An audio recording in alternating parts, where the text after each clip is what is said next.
President Obama laid out an ambitious agenda for reversing the recession. This morning, we'll learn how he plans to pay for it.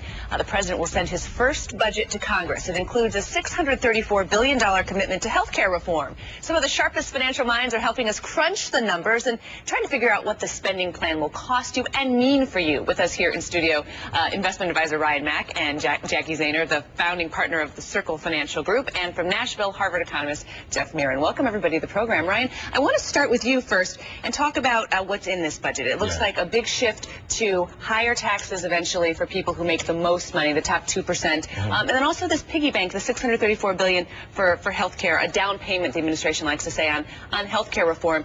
Is this the right direction to be moving in? Well, first of all, in terms of the tax hikes, those tax cuts came at a time of war, and it was the first time in the history of this country that we ever cut taxes in a time of war. So I didn't agree with them in the first place, and many individuals, Republican and Democrat, disagreed with them. As far as a health care proposition, this is a short-term investment for long-term gains within this country. $2.2 trillion every year goes into health care. 75 cents out of every $1 is spent on chronic and illness and disease treatment. Right. This could be preventative with preventative measures and actually early detection. Through additional health care plans that can provide for the people, we can actually save millions upon billions of dollars in terms of in health care costs. Using this financial crisis to try to fix some longer-term problems we might have in the economy. Jeffrey, I want to ask you, the president says he wants to cut the deficit in half over the next 4 years. But he's also got this aggressive health care reform, energy and education reform, a lot of spending for that.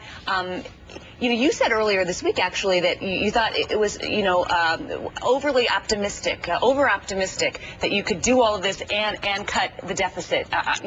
Is this too much? I think that everything we hear makes me think that the hope of cutting the deficit in half in 2 years is just wildly optimistic.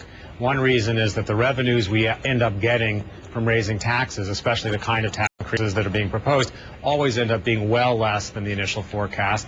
The programs, all new programs, always end up costing way more than they originally budgeted for. And so I think it doesn't just come close to adding up, not to mention the fact that increasing taxes is exactly counterproductive to the stimulus bill that we just passed. Tax increases are going to slow the economy, not help grow the economy. So I'm pretty pessimistic about this package. Jackie, also in here, there's